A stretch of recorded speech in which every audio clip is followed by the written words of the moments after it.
받도록 하겠습니다. 저희가 여기가 마이크가 없어서 제가 호명하시면 질문 받고 답변을 드리도록 하겠습니다. 먼저 앞에 계신 동호수 한번 말씀해 주시면 감사하겠습니다. 백사동 백사호인데요. 백사동 백사호요? 예. 네. 그 분담금 다시 한번 설명해 줍니다. 잘 이해가 안 가네요. 네. 그러니까 38평은 얼마고 40평은 저희가 이제 두 타입이다 보니까 평균 분담금을 선정했고요. 지난번에 이제 발표했었을 때는 평균 분담금이 4억 7천억 원이라고 말씀을 드렸었습니다. 근데 우리 앞서 설명드린 것처럼 조합원분도 줄이고 일반 분양분을 늘렸을 때 약 4천만 원 절감 효과가 있었다라고 발표를 말씀드렸습니다. 그래서 앞에 보이시는 표는 공사비가 증가됨에 따라 일반 분양분도 증가될 건데 우리가 표를 봤었을 때 지금 최근에 초입마을에서 발표한 표가 이 정도에 되는 공사비와 일반 분양분입니다. 그래서 이쯤 됐을 때 저희가 이 정도는 된다 비교를 한번 말씀드릴게요. 그러니까 3억 2천 정도 된다는 거예요? 네, 맞습니다. 지금 말고 지금 저희가 제안받은 상황은 여기입니다. 근데 만약에 지금 일반 분양가를 낮게 평가했다고 했지 않습니까? 그러면은 만약에 일반 분양가를 3,500 하면 그보다 더 적어질 거고요. 일반 분양분이 계속 늘어나고 그리고 일반 분양가가 늘어난다면 그보다 더 작아진다는 말씀을 드립니다. 네. 그래서 보수적으로 잡았다라고 말씀을 한 번 더 드립니다. 되셨을까요? 뭐 얼마 줄어들지는 않네요. 4천만 원이면 굉장히 많이 줄었습니다. 네, 우선 뒤에 분 먼저 아까 드려서 질문해 주시면. 저는 질문이 크게 세 가지인데요. 네. 잠시만 동호수 한 번만 말씀해 주십시오. 6동 404호. 6동 404호. 네. 일단 순서 앞에 말씀하신 분 이어서 그냥 분담금이 제일 이슈니까. 네, 맞습니다. 지금 이제 앞서 말씀대로 3,300만 원 일반 분양 기준을 했을 때 4천만 원 절감이고 그 3,300만 원이 이제 다른 신축 단지 분담금에 비해서는 좀 낮은 편이잖아요. 3,300만 원이? 네, 맞습니다. 더 많이 받으면 더 줄어든다는 표를 보여드린 거고요. 그러면 그에 대한 어떤 분담금을 더 많이 받을 수 있는 방안에 대한 내용이 있으시죠? 분담금을 더 많이 받는 방안. 분양, 일반 분양. 일반 분양이요? 일단 3,300 일반 분양인데 네. 사실 다른 시설을 보면 좀 다른. 그래서 3,300은 낮다라는 표현을 말씀드렸고요. 지금 이제 수지자이 에디시온이라는 곳이 이제 분양을 하려고 할 계획을 하고 있습니다. 평당가를 거의 4,200 정도로 할 예정이고요. 지금 시점에 4,200인 겁니다. 그런데 우리가 이제 사업계획 승인을 받고 2주 나가서 그 후에는 1, 2년 더 이후의 얘기다 보니 4,200을 팔았을 때 우리는 그보다 더 이상의 팔 수가 있는 상황인 거죠. 그럼 이제 그때 그 향후에 주변 실세 일반 분양금 평당 분양가를 봐서 결정하시겠다. 네, 맞습니다. 그러면 두 번째 질문은 커뮤니티 시설, 보시면 크게 이제 면적 커뮤니티 시설 이렇게 줄여서 이제 주셨는데 솔직히 제 개인적인 생각은 아까 보니까 이제 사우나 이렇게 있더라고요. 피트니스 사우나 어린이집 경로가 크게 있는데 꼭 필요한 거는 저는 이제 사우나 피트니스 어린이집 경로라는 걸 필요하다고 보는데 개인적으로 다른 분들도 할 수 있습니다. 사우나가 꼭 있어야 되는 거예요. 꼭 있어야 된다? 네. 아니 있어야 되는 거죠. 그걸 줄이면 줄 수 있잖아요. 그래서 저는 의견이 커뮤니티 시설을 정말 꼭 필요한 시설만 하자. 그게 제 의견이고요. 만약에 그 네 가지 중에서 어느 게 또 제일 비용이 많이 들어갑니까? 사우나, 어린이집, 병로다, 피트니스 쭉 봤을 때 비용이 많이 들어가는 게 선수로 말씀하자면 우선은 커뮤니티에 관해서 말씀드리면요, 우리가 법정시설이 있어요. 노인정을 설치해야 된다든가 뭐 이런 부주민 운동시설을 해야 된다 했을 때 그 면적을 이제 최소화 맞춰서 한 상황인 거고요. 앞서 사우나 그런 거는 지금 상황에서 제안을 받은 상황인 거고, 이거에 대해서 실질적으로 정하는 계기는 사업계획 승인 이후에 우리가 시공사랑 협상을 하면서 이제 이걸 넣자 빼자 라는 내용을 얘기할 겁니다. 그때 돼서. 그러면은 우리가 조합에서 할 수 있는 거는 설문조사, 우리 그때 제안 드렸던 거는 사우나 이런 게 있는데 원하십니까 해서 투표를 통해서 또 찾아서 절충할 건지 아니면 더 늘릴 건지 늘린다고 하면은 사우나 얘기하셨으니까 수영장을 원한다 라고 하면 더 늘릴 수 있는 부분이고요. 지금 말씀해 주신 조합원님께서는 아마 더 필요한 것만 하자, 절충하자라는 의견으로 늘려주시는데 그런 분들도 계시고 그 의견을 좀 수렴해 보겠습니다. 그래서 공사비라고 말씀하신 거잖아요. 커뮤니티 이제 운동시설도 운동시설 나름입니다. 만약에 이제 러닝머신 20개가 들어오기로 했어. 근데 10개로 줄이는 거 이런 것도 다 범위에 따라서 다르기 때문에 그거는 나중에 면적만 저희가 계산을 한 거고 세부적인 것은 나중에 실시 설계했을 때는 한번 적용해 보겠습니다. 그래서 지금 이제 사실 허가 동률이 네. 부진하잖아요. 그래서 네. 이런 내용들이 네. 커뮤니티 시설을 뭘 줄였을 때 금액적으로 얼마나 준다. 오늘 설명하신 거 적어도 이 사항 상당히 중요한 내용인데 네. 이렇게 했을 때 금액이 얼마나 준다. 이런 내용들이 지금 제가 볼 때는 전체 소유자한테 그러니까 제가 말씀드린 공유가 전혀 안 돼 있어요. 오늘 이건 처음이긴 한데 네. 그런 상태에서 계속 공유를 써서만 내세워 하기 때문에 네. 저도 판단을 못하고 있는 거고 네. 저는 사실 이거 들어보고 약간 지금 다시 생각을 해야 되는 생각이 들었거든요. 네. 그래서 그런 활동이 필요한 거고요. 마지막 질문은 네. 101호 대책에서 이제 네. 바뀌는 바람에 이제 만약에 이제 진행하게 되면 조합 분담금에 대한 대출을 받아야 되잖아요. 네. 그 부분은 이 규제와 영향을 627 대책이 먼저 발표가 되었고요. 그래서 이주비는 최대 6억 원이라는 것을 한도를 두게 되었습니다. 그러면은 우리는 6억 수지 내에 이사를 간다면 6억 원에 대해서는 충분히 할당이 가능하다고 보여지고요. 또 이제 오늘 발표된, 오늘이 아니죠. 10월 15일 날 발표된 내용은 한도는 똑같습니다. 근데 주택 구매 한정 하에 15억 이상이었을 때는 4억으로 낮춰진 그런 단계인데 저희 수지에서는 그런 부분이 좀 없을 거다. 제가 봤을 때 이주비 한도 6억 원 정도는 되지 않을까. 분담금 대출도 별도로 다 되어 있습니다. 네, 다 가능합니다. 15억이라는 게 네.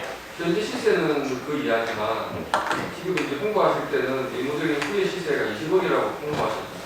그거는 주택 구매하시는 분들에 대해서 내용인 거고요. 저희는 이제 이주비 그리고 분담금, 중도금이죠. 중도금 대출은 그 안에 다 해결이 됩니다. 네. 지금 그 가격은 다르다는 얘기. 네, 맞습니다. 네. 네, 맞습니다.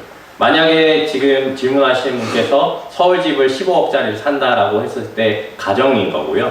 저희는 이미 갖고 있는 상태에서 사업을 했었을 때 그거에 대한 중도금과 이주비는 최대 6억 원까지 이렇게 되어 있는데 지금 바로 하는 상황은 아닌 거고요. 우리가 이제 아마 2년 후에 그 시점이 된다면은 조정지역도 지금 2년으로 되어 있습니다. 2년 후에 아마 그쯤이면은 좀 풀릴 수 있는 부분도 없지 않아 있을 겁니다. 지금 하는 상황이다 보니까 한 2년 남아 있습니다. 네. 다 되실까요? 네.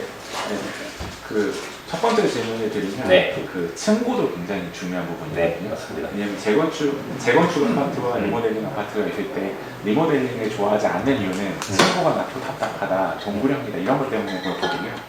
그럼 이제 현재 우리 삼성 1차 아파트의 층고가 몇인지, 그리고 우리가 설계 변경을 하고 나서의 층고는 몇인지, 네. 그리고 신축 아파트의 일반적인 층고는 평균 몇인지, 네. 그렇게 좀 세 가지 궁금합니다. 이거는 제가 말씀드린 것보다 설계치에서 말씀드리는 게 나을 것 같아서. 네. 네.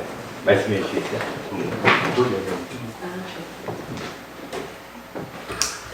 네, 지금 층고는 리모델링 전이 2.6m고요. 그거는 철거될 수 없는 부분이기 때문에 리모델링 후에도 동일하게 2.6m가 되겠죠. 2.6m입니다. 층고는.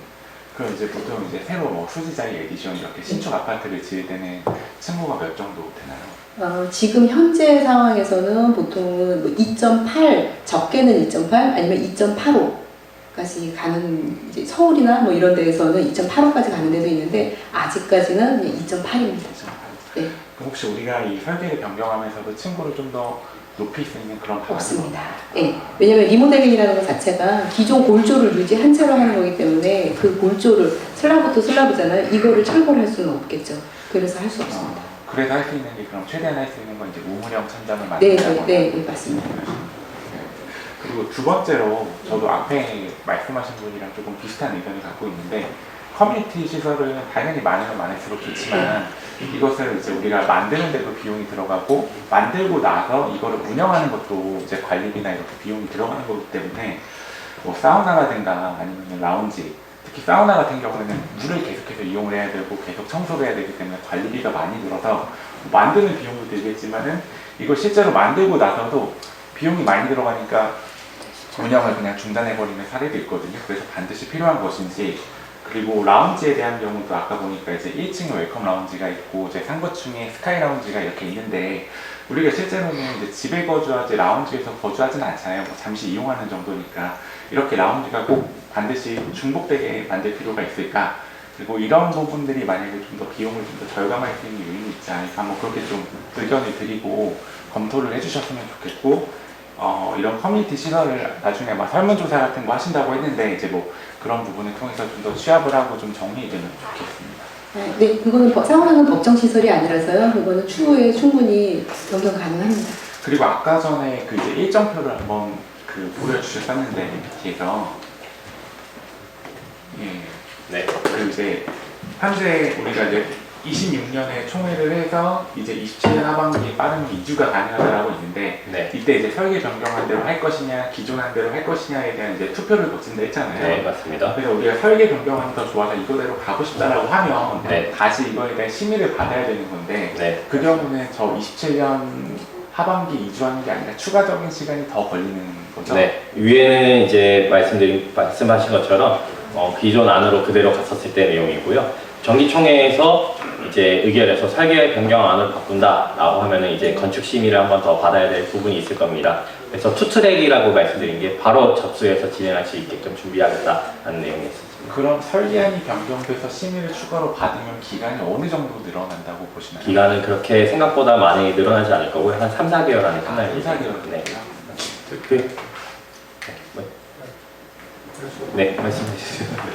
갑자기 말씀.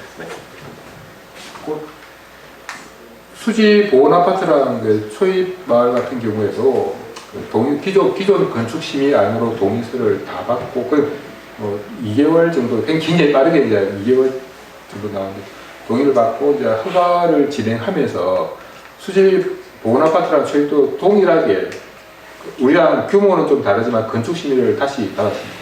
이제 방금 말씀하신 것처럼 투트랙으로 가기 때문에 그 기간은 뭐 몇 개월, 2, 3개월 그 정도의 차이지 우리가 그 허가 이후에 건축 심의를 다시 받는다고 그래가지고 기존처럼 2, 3년 걸리지는 않습니다.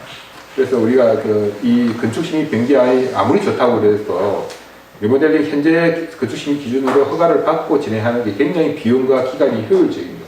근데 혹 이렇게 말씀하실 수도 있습니다. 그러면 허가 동에서 그 변경된 걸로 다시 받으면 어떻겠느냐라고 할 수 있는데 그러면 새로 이제 허가, 이 용인시의 행정이 참, 제가 봤을 때는 불합리합니다. 이게 새로 허가를 받으면 다시 한 3년에 수십억의 돈이 듭니다. 이게 리모델링, 재건축도 마찬가지, 허가 전에 건축심의를 변경하느냐, 허가 이후에 변경하냐에 따라서 기간과 금액이 상당히 차이가 나는데, 그거는 뭐 거의 뭐 선택을 할 수 없을 정도로 큰 기간과 차이가 난다. 그리고 허가 이후에 받으면 보온하고 초입 사례를 보니까 한 2개월, 3개월. 근데 기간은 크게 이슈가 되지 않겠다. 이렇게 생각되고요. 아까 지금 말씀하신 것 중에서 우리가 이주비 이렇게 대책이 나오지 않습니까?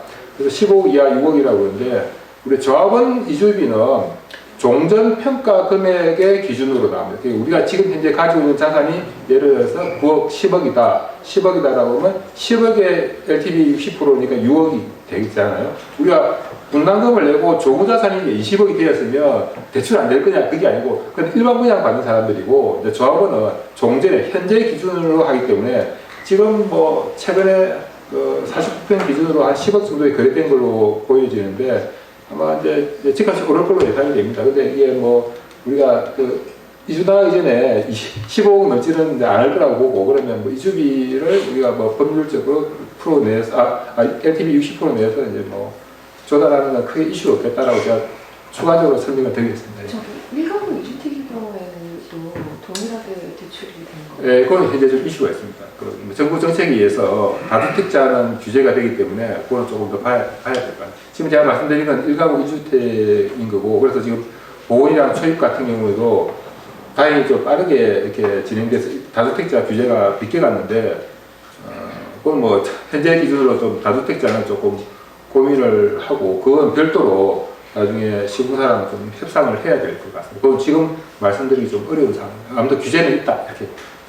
제가 중간에 나와서 죄송합니다. 그리고 이제 마지막으로 그 이제 설계 변경안을 보시면은 그 최초에 말씀하셨던 게 전체적인 용적률은 조금 줄어들었거든요. 아마 11% 정도였던 걸로 기억을 하는데, 어차피 우리가 이제 일반 분양 세대에 좀 더 이 용적률을 더 줘서 우리 비용을 좀 더 절감할 수도 있지 않나 생각을 하거든요. 뭐 어차피 복층 테라스하우스가 추가가 됐다는데 그런 건 아무래도 좀 더 고급 주택의 느낌이 강하니까 뭐 그런 쪽에 좀 더 면적을 더 줘서 분양 수익을 더 늘리고 이렇게 하는 방법도 있을 거고, 네, 남는 용적률이 줄어드는 게 좀 아깝다는 생각이 들어서 그런 걸 좀 활용하시는 게 어떨까요? 제가 사실 자꾸 나와서 죄송합니다. 용적률에 대해서 고민을 상당히 많이 했습니다. 사실은 용적률이 돈입니다. 근데 우리가 지금 건축심의 기준으로는 280%, 지금 변경하는데 270%거든요. 용적률을 300%까지 갈 수 있습니다. 갈 수 있는데, 우리가 일반 분양 세대를 보시면 알겠지만, 초유 아파트 같은 경우 일반 분양을 한 6% 정도를 가져갔습니다. 세대수 기준으로. 조합을 많이 늘려도 30평밖에 안 되는 거고요. 보온 아파트 같은 경우는 뭐 제가 타단지를 뭐 이렇게 비싸고 그런 건 아니지만, 보온 아파트 한 11% 정도의 일반 분양 세대수를 가져갔습니다. 우리는 뭐 다행히 단지가 컨디션이 좋기 때문에 일반 분양을 법정 상한으로 이제 86%를 이렇게 설정을 했거든요. 추가로 하게 되면 20%까지 갈 수 있는데, 여기서 고민이 그러면 과연 일반 분양을 몇 평으로 했을 때 우리가 분양가를 제일 많이 받을 수 있느냐, 이게 옵티마이즈가 돼야 되거든요. 근데 대체적으로 저희 설계 계획을 보면 42평 정도가 일반 분양의 주류로 되어 있습니다. 이걸 50평으로 늘리면 되는데, 그러면 이제 여기서 딜레마가 생기는 거죠. 50평이 과연 분양이 잘 될 수 결국 이제 분양이 성공을 해야 되는데 분양이 잘 될 수 있겠느냐, 그리고 평당 분양가를 높게 받을 수 있겠느냐라는 그런 고민이 하나 있고, 또 용적률을 또 그 이외에 또 높이려고 그러면 조합원 평형을 늘려야 됩니다. 그러면 늘릴 수 있죠. 제가 지금 49평에 살고 있는데 60평 정도 늘릴 수 있습니다. 그러면 분담금이 늘어납니다. 분담금이 여기서 20평도 늘릴 수 있습니다. 그렇게 되면 용적률 300% 다 가면, 지금 내가 50평 갖고 있다가 70평 되면 과연 리니어하게 내 분담금을 지금 뭐 3억 2천원이 아니고 한 6억 정도 내고, 근데 자산 가치가 10억 정도 오르면 하는데, 거기에 대한 딜레마 때문에 여러 가지 전문가들과 고민을 하다가 현재 구성으로 나왔다, 이렇게 보여주면. 아무래도 이제 한 번 짓고 나면 다시 용적률을 늘리기가 어렵다 보니까 이제 줄어드는 부분이 좀 많이 아쉽게 느껴지는 것 같아서 말씀을 드렸던 거예요. 네, 맞습니다. 그냥 정확하지, 이 고민은 사실 뭐 수년간 제가 했고, 지금도 협력제가 회의할 때 용적률을 다 찾을 이런 게 있습니다. 290% 우리가 그 용인시 건축심의가 제가 봤을 때 전국에서 제일 까다롭습니다. 서울시도 용인시 이용을 하는 상황이거든. 근데 우리가 다행히 용적률을 280%로 준비해서 갔기 때문에 건축심의가 빠르게 나왔습니다. 초입이랑 보호 같은 경우는 우리가 조합 설립이 2년 정도 앞에 되어 있었거든요. 건축심의 과정이 우리보다 거의 3배 정도 기간이 길어졌습니다. 건축심의라는 게 제가 이쪽 뭐 잘 모르겠는데, 이게 실제 일을 해보니까 굉장히 시청이랑 전략적으로 접근을 해야 되는데, 우리가 처음에 한 280%, 285% 정도로 가지고 트라이 한 거는 참 잘한 거다라고 했고, 그걸 300% 우리가 찾아 먹는단 말이 좀 애매한데, 먹을 수 있는 거가 좀 아쉽긴 하지만, 그거는 우리 조합원님들이 실질적으로 부담해야 되는 분담금을 적절하게 옵티마이즈하고 일반 분양에 대한 그런 것 때문에 그러는데, 뭐 조금 아쉬운 면이 있긴 합니다. 네.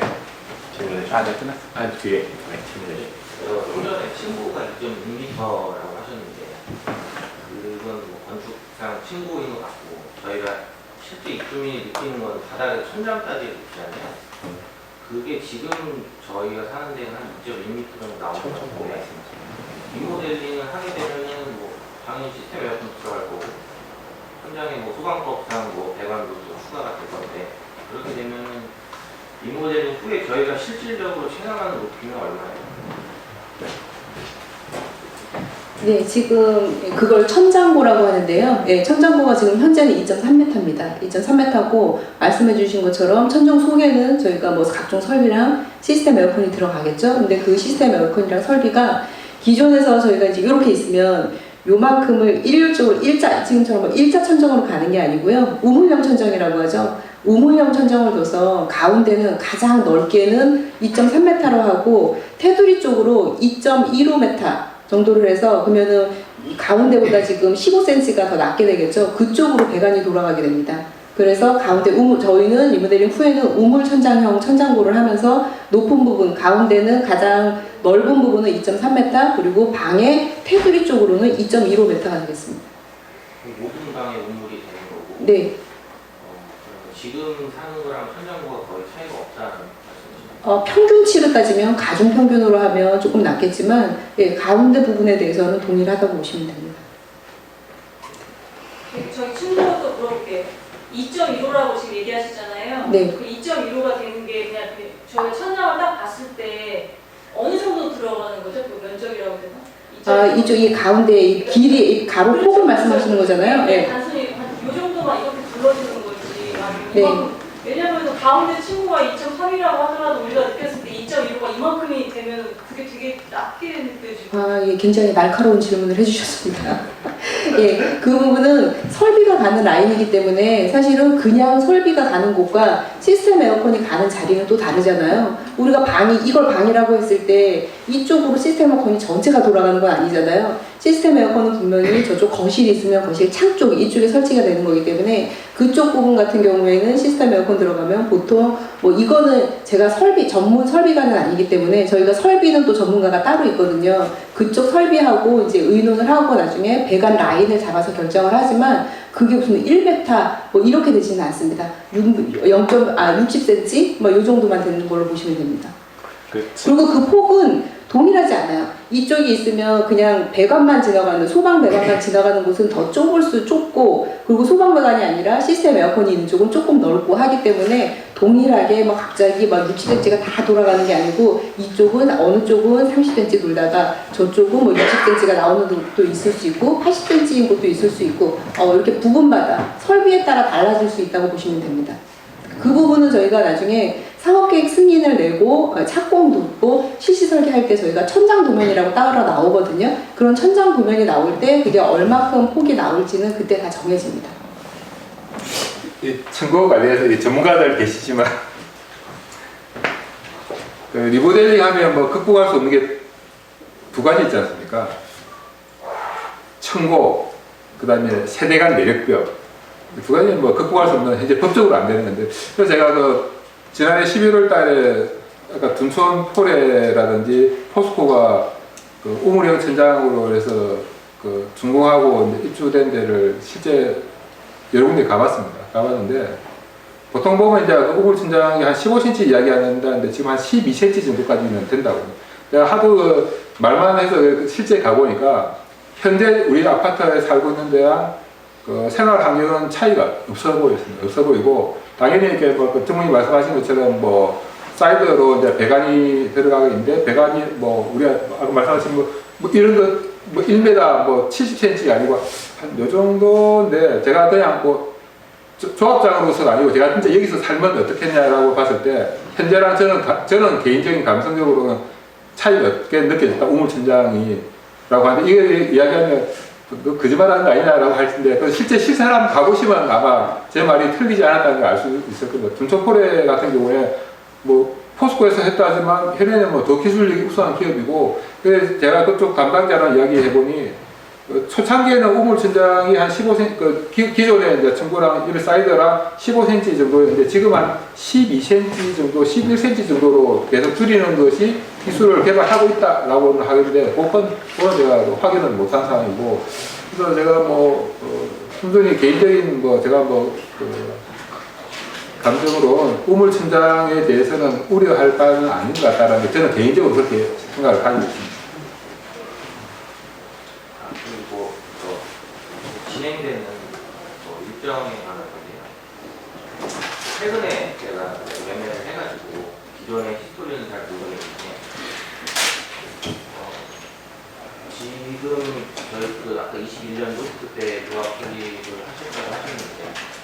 그때 당시에 예상됐던 추정 분담금은 얼마예요? 2억 6천 정도 될 수 있습니다. 네. 6천만 원 네. 정도가 증가한 네. 거예요. 이게 지금 3억 아까 2천, 뭐 3천 정도 말씀을 하셨는데 실제 진행되는 또 한 2, 3년 뒤에는 저 금액의 또 변동이 있을 거잖아요. 그리고 공사를 진행하면서 당연히 분담금이 더 늘 거고 줄진 않잖아요. 그러면 저희가 약간 4억 정도까지는 열려 있다라고 지금 해요. 그렇지 않다는 게 이제 그 표를 말씀드린 거고요. 우리가 단순적으로 이제 공사비만 증가되는 게 아니라 공사비의 증가됨에 따라 일반 분양가도 당연히 높게 측정하게 됩니다. 그래서 이 표를 작성하게 되었던 거고요. 만약 이제 우리가 인허가를 다 끝낸 이후에 시공사랑 이제 본 계약을 체결하게 됩니다. 현재는 가계약이고 본 계약을 체결했을 때 금액이 이제 많이 월등히 높다라는 가정이면 지금 보시는 표의 오른쪽으로 많이 치우치겠죠. 근데 그만큼 분양가도 높게 받기 때문에 그 아래에서 상충된다고 보시면 될 것 같습니다. 근데 뭐 네. 지금 다른 단지들도 재건축이나 뭐 이런 사실 기사 나오는 거 보면 그 일반 분양은 하겠지만 공사를 하면서 공사비가 치고 나서 뭐 공사가 중단되는 경우도 있고 한데 그런 거에 대해서도 좀 설명이라든지 아니면 예상되는 리스크에 대해서도 좀 고려를 좀 해주셨으면 좋겠고요. 그래서 네. 말씀하셨기에 결의서 작성을 좀 해달라고 하셨는데 네. 결의서의 동의율이 넘어가지 못하면 어떻게? 계속 받아야 되는 상황입니다. 그 자리에 멈춰 있는 상황일 거고요. 그럼 결의서를 그 동의율이 넘어가지 못하면 더 이상 사업은 진척이 되지 않고 그냥 그 단계에 멈추는 네, 맞습니다. 제가 또 질문 있어요. 네. 사업이 멈춰지게 되면 그동안 들어갔던 비용 네. 그런 건 어떻게 되나요? 그것도 사람들이 많이 궁금해하거든요. 네, 그러니까 이제 그 비용에 대해서 말씀하는 건 우리 명칭으로 매몰 비용이라는 표현을 합니다. 우리가 지금 조합에서 운영하고 있는 비용이 있고 그에 대해서 이제 저희처럼 용역비 주고 하는 비용은 다 대여를 해서 지금 지급을 하고 있습니다. 그 대여를 받는 원천은 우리가 시공사인 현대엔지니어링에서 이제 입찰을 했었을 때 입찰 보증금이 이제 대여금으로 전환해서 이제 계속 나가게 되는 거고요. 우리가 이제 조합원님들께서는 그런 부담이 없습니다라는 아마 한번 전단지를 돌렸었던 내용이 있을 겁니다. 조합원들에게 매몰 비용이 없다라고 내용이 갔을 텐데 그거 이제 최근이 아니죠. 대법원에서 한번 판결했었어요. 어떤 내용을 판결하냐면 시공사가 입찰했는데 안 됐어. 그 후에 이제 그 비용을 돌려달라는 내용의 소송을 취했는데 대법원까지 갔고 대법원에서는 이제 판단했을 때 약자와 강자를 좀 했었을 때 시공사가 이제 돈이 많은 거고 조합은 돈이 없잖아요. 그렇기 때문에 주지 않아도 된다는 대법원 판결이 있습니다. 그에 따라서 우리 조합원들한테 청구하거나 그럴 수가 없는 거고요. 소송으로 표현하면은 시공사가 이제 조합원님께 얼마를 청구해야 돼요. 근데 주소랑 이런 내용을 전혀 모르는데 소를 제기할 수 있는 상황도 되지 않습니다. 네, 그래서 시공사는 입찰하면서 가계약을 체결했을 때 임원분들께 연대보증이라는 것을 하게 되고요. 임원들은 연대보증을 하면서 이제 입찰보증을 사용하게끔 되고 있습니다. 그러니까 대신해서 보증을 쓰고 있다라고 보시면 될 것 같습니다. 임원분들이. 지금 동의율은 한 몇 프로 정도? 이제 50% 정도 됐습니다. 몇 프로가 넘어요? 75%입니다. 각 동마다 또 75%가 있나요? 각 동마다 50%고요. 전체 세대로는 75%입니다. 근데 지금 조금 아쉬운 게 네. 저 분담금 돈 때문에 그러는 거거든요. 네. 그럼 지금 이렇게 하시면 4천만 원이 줄잖아요. 네. 그럼 좀 더 하면 아까 뭐 커뮤니티도 꼭 필요한 것만 하고 네. 뭐 사실 면적은 실면적은 그렇게 늘진 않지만 가세대별로 그래서 실거주 입장에서 신축 아파트에 대해 좀 더하면 4천만 원이 아니라 5천, 6천, 네, 더 7천만 낮죠. 원을 하면 네. 동의율이 확 올라가거든요. 지금 그 부분에서 오늘 참석 하신 분들도 사실은 이미 동의하실 생각이 많이 없으세요. 근데 저도 동의 안 했거든요. 분담금이 너무 크거든요. 제가 이제 설명을 좀 못한 부분이 있는 것 같습니다.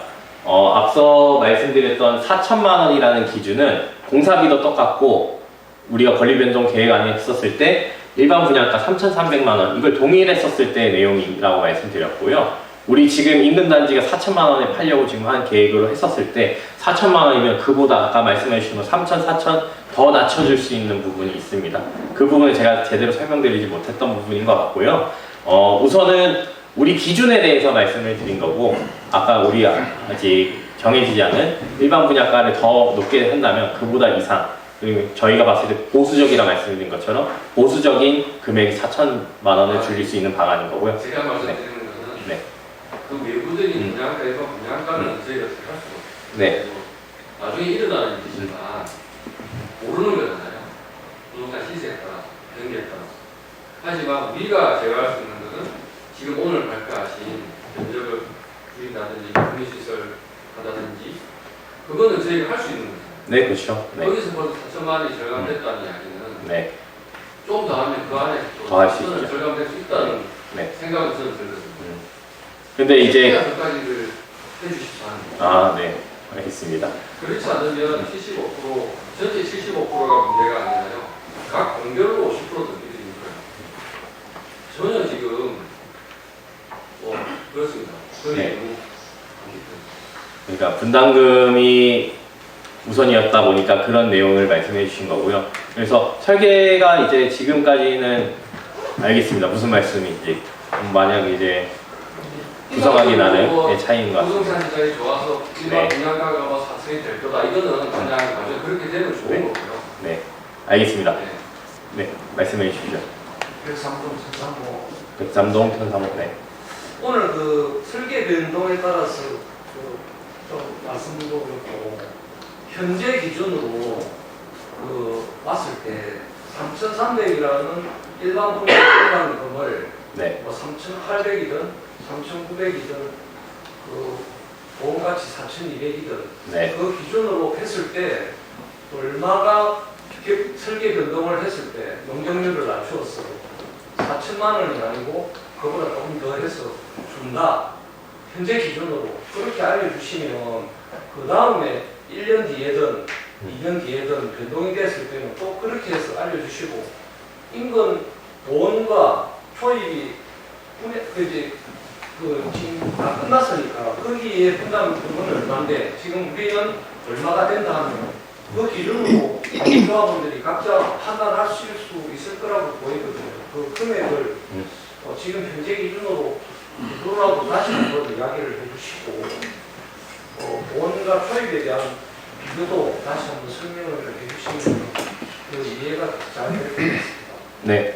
아까 말씀드렸는데 이 박스 쳐져 있는 부분이 이제 초입마을 공사비와 일반 분양가를 대었을 때 우리 단지 방금 설계 변경안 축소했었을 때는 약 3.23억 원 정도 나올 것이다 라고 말씀을 드렸습니다. 근데 똑같은 면적 앞서 초입마을은 이 공사비와 이 일반 분양가를 대조했을 때 3억 5천 원, 3억 5천만 원, 3.5억 원에 대한 분담금을 해서 그게 이제 권리변동 확정청에 통과가 된 내용입니다.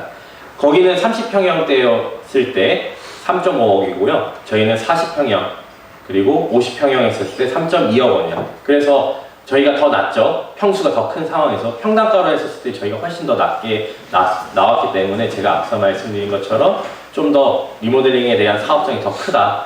우리 인테리어를 했었을 때도 25평이랑 40평 단가가 다르잖아요.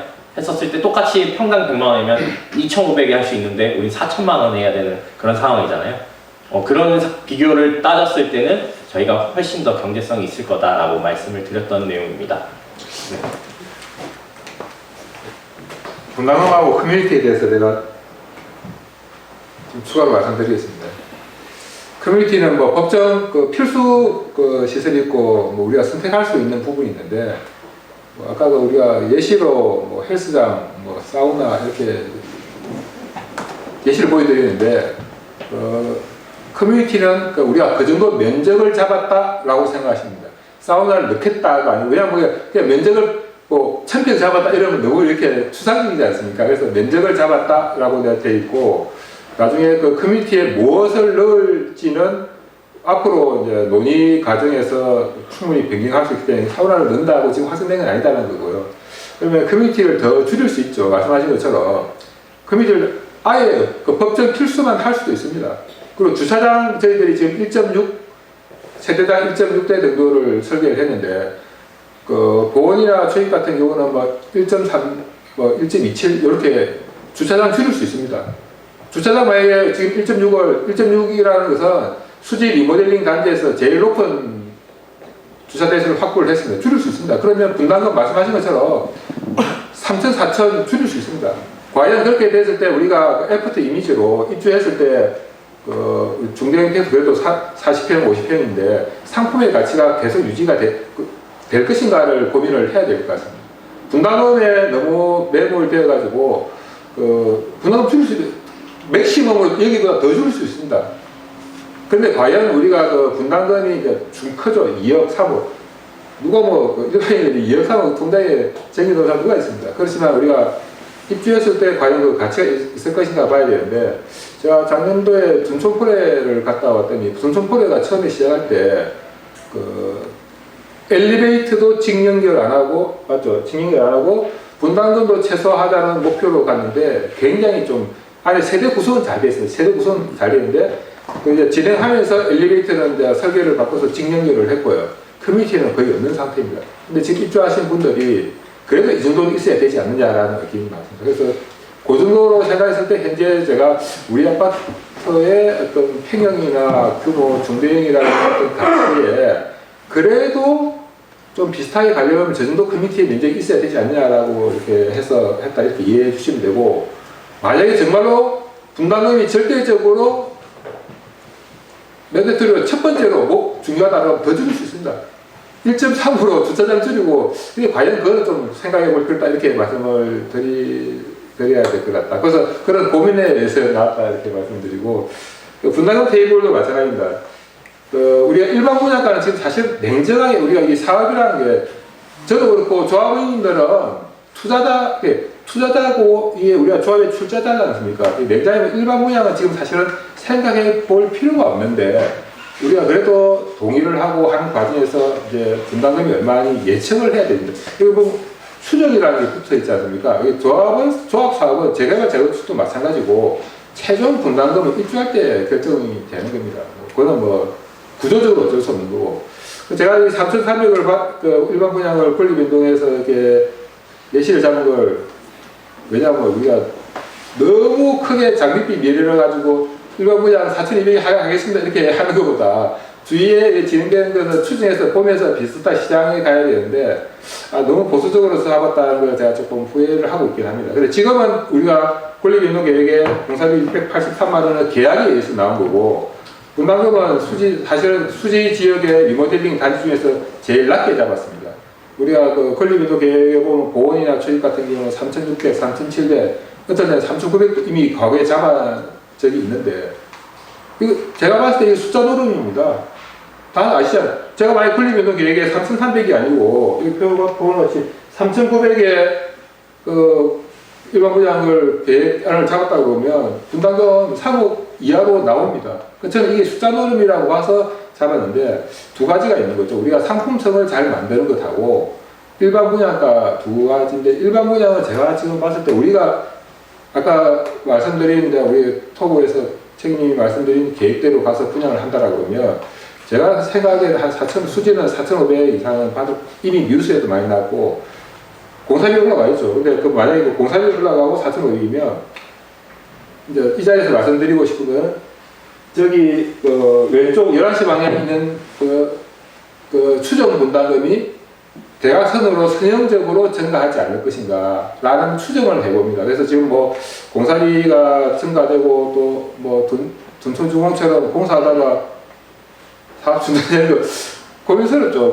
그래서 뭐 추가 분담금이라고 하는데 우리 사업은 그 계약에 의해서 진행되는 사업입니다. 그 계약에 의해서 시공사는 계약을 하는데 계약 이외의 어떤 리스크를 당연히 준비하고 대응해야 되지만 그거를 지금 무서워서 사업이 진행이 안 된다. 그건 좀 저는 개인적으로 아니다라고 보고 있고 현재의 에디시온이라든지 이런 것들이 지금 한 4,200, 4,500 이야기를 하고 있는데 우리도 그 정도 분양이 가능할 거로 생각을 하고 있습니다. 당연히 이제 공사비가 중요하죠. 공사비는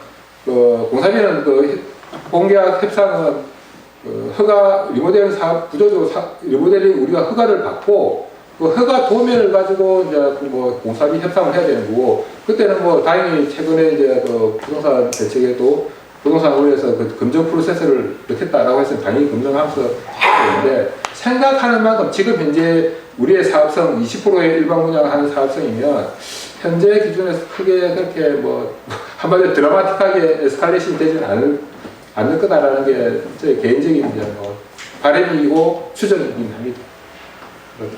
혹시 질문 있으면 또. 그래서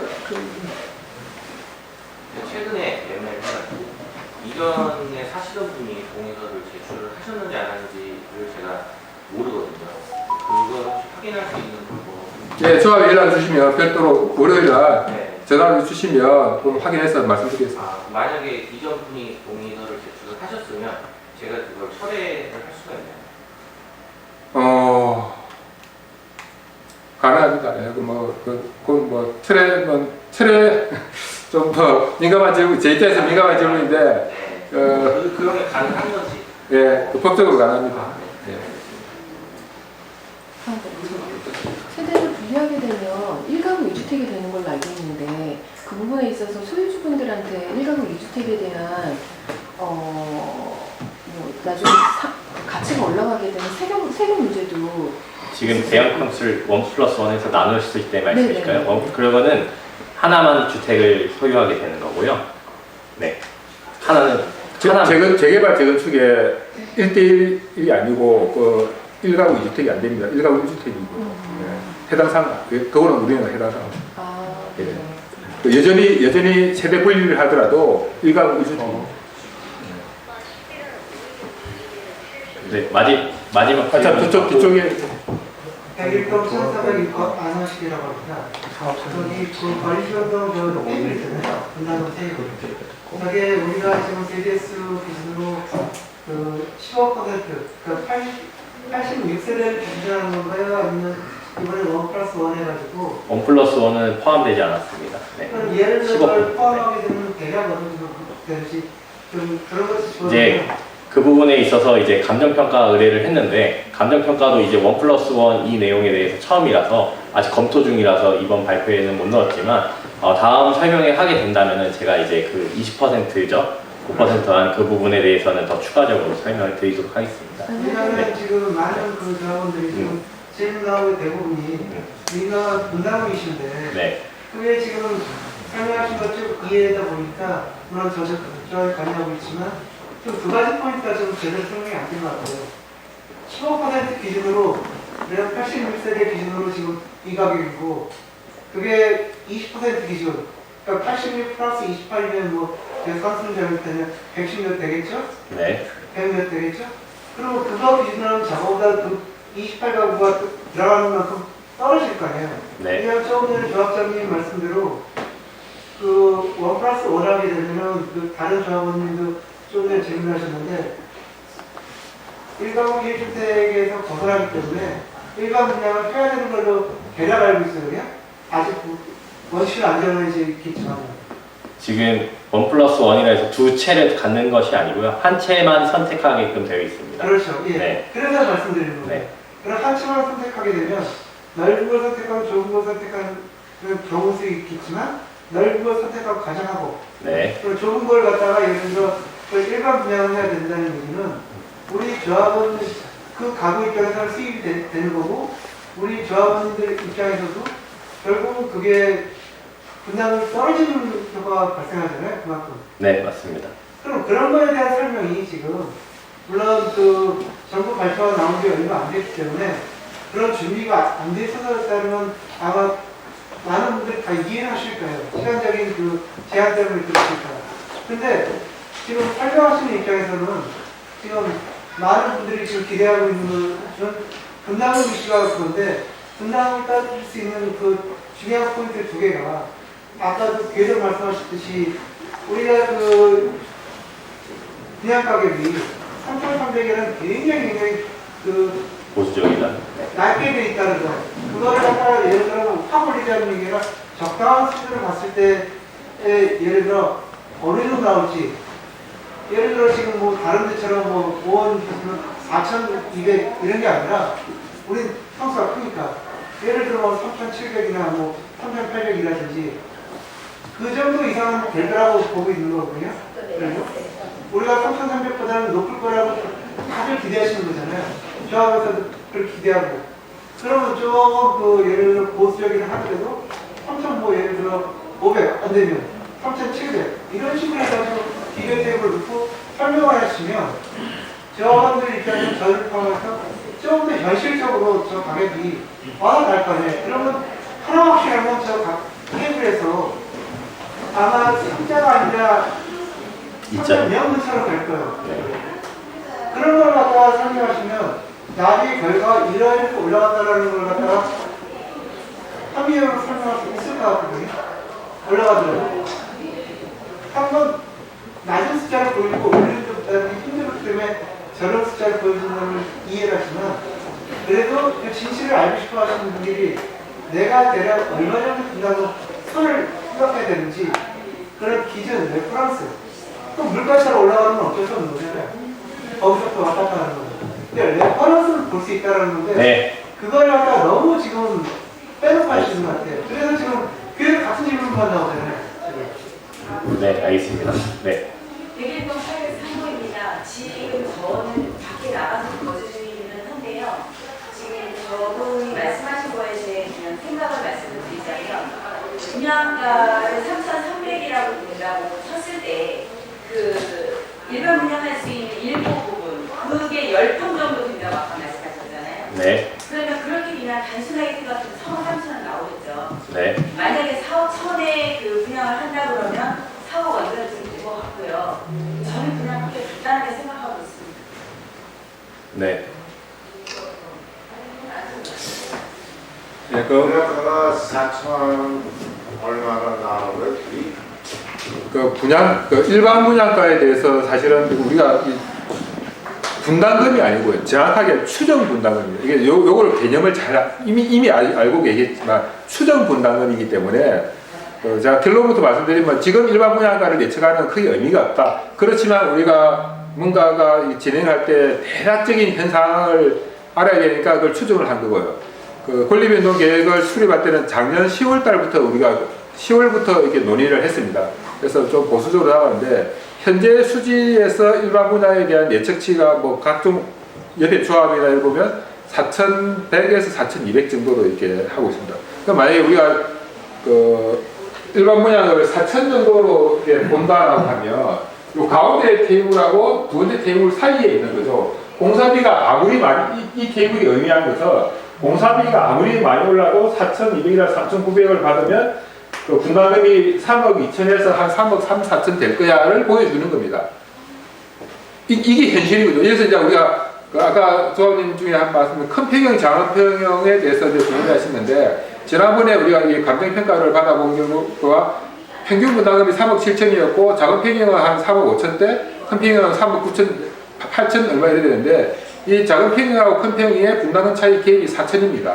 그러면 이때 갭이 이제 아래 위가 4천이라고 보면 이 분담금 테이블에서 그렇게 생각하시면 됩니다.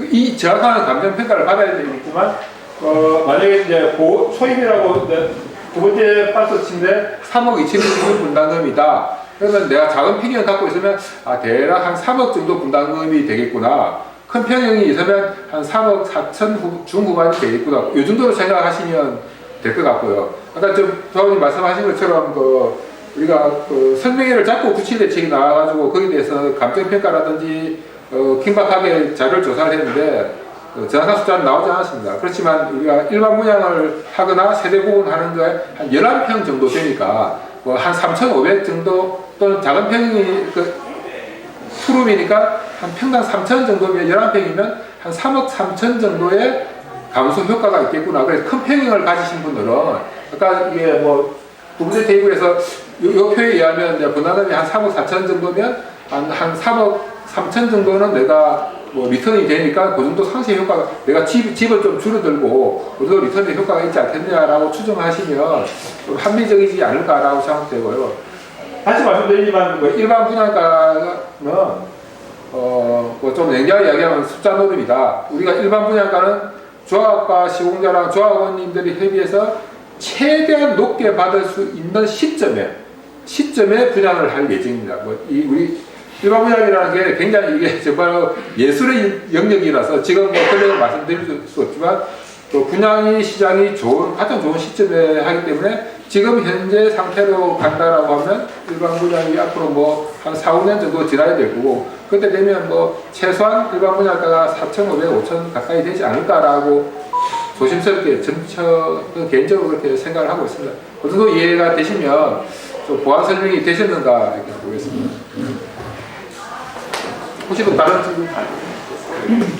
마지막하고 이제 중요하고 따로 개인적으로 하겠습니다. 네네. 그 조합원 입장에서는 아무래도 주변에 재건축 아파트들이 적고 리모델링 아파트가 많은 게 아무래도 미래 가치 평가를 받기가 좋으니까 유리하거든요. 그럼 우리가 이제 중대형이면은 아무래도 주변에 중대형이 현대 2차, 인광, 공보, 삼성, 모차, 6차, 7차 이렇게 많이 있는데 혹시 이쪽은 아직 좀 시기가 도래하진 않았는데 결국에 또 몇 년 지나면 여기도 마찬가지로 리모델링이나 재건축이나 얘기가 나올 거거든요. 이쪽 단지들도 PC공법이나 이렇게 지어져서 삼성 2차, 4차, 한성처럼 재건축될 만한 그런 단지들 후보군이 많이 있는지 없는지 좀 건축연도로는 우리는 94년도에 이제 준공이 됐고, 그건 2000년도에 돼가지고 이 아파트의 제너레이션이 다릅니다. 아파트 이제 지하 주차 등을 연결됐다든지 여러 가지 컨디션이 달라서 일단 다르고, PC적 구조는 아닙니다. 그건 구조적으로 보면 안전진앙이라든지 여러 가지 요건을 충족하면 이제 재건축은 가능한 단지지만, 삼성 2차나 한성 같은 경우는 이제 이게 블락식으로 하다 보니 결합 부분, 조인트 부분에 안전진단이 이제 에코 등급이 나와가지고 재건축이 승인이 된 거거든요. 근데 그게 안전진단이 지금 약간 구조가 바뀌긴 했지만, 임강이나 이런 데는 그런 구조는 아니다. 제도적으로 요건만 갖추면 이제 재건축이 되지만, 현재 기조로 봤을 때는 좀 재건축이 쉽지 않다라는 게 있고, 또 하나 정확하게 아셔야 될 게 이제 우리가 재건축 이렇게 얘기하는데, 아까 제가 보여드린 표에 보시면 알겠지만, 재건축을 한다고 해서 세대수가 드라마틱하게 증가되지 않습니다. 용인시의 수지구는 잘 알겠지만 인구 과밀 지역입니다. 용인시 입장에서 보면. 그리고 중학교가, 이게 다 아시죠? 중학교가 없어가지고 몇 년 전부터 중학교에 학급을 증설 공사를 다 했습니다. 이게 한빛이니 성공이니 보면 운동장에다 거물져서 학급 증설한 이유가 아까 제가 학력 인구가 증가된다고 그랬지 않습니까? 이 기조에 의해서 용인시의 체인구나 기흥구는 모르겠으나 수지구에 재건축을 했을 때 자네들이 비용을 부담하고 재건축 해라고는 할 수 있는데 결국은 이제 이 리모델링이든 개혁적인 정비사업의 핵심은 일반 분양을 얼마만큼 할 수 있느냐에 달려 있는데 일반 분양의 세대수가 10% 이상 해줄 것 같지는 않습니다. 그래서 이제 인강이나 성지 아파트가 그것도 잘 됐으면 좋겠지만 앞으로 먼 미래 이야기고 거기가 설령 재건축이 된다 하더라도 세대수 증가를 과연 해줄 것인가 너무 불확실성이 너무 높다 이렇게 이제 저는 보고 있고 저뿐만 아니라 용인시 주택국에서도 그렇게 보고 있습니다. 용인시 주택국가 매년 간담회를 하고 있는데 용인시 주택국에서 주택국장이 한 이야기가 용인시에서는 수지구는 리모델링 사업이 가장 사업성이 좋고 그 다음에 지금 이제 현재 진행되고 있는 노후계획도시 특별법의 기본계획이 내년 말에 나오는데 예로 하는 게 두 번째로 사업성이 좋고 단독 재건축이 가장 사업성이 안 좋다라고 용시에서 자체 평가한 결과가 있습니다.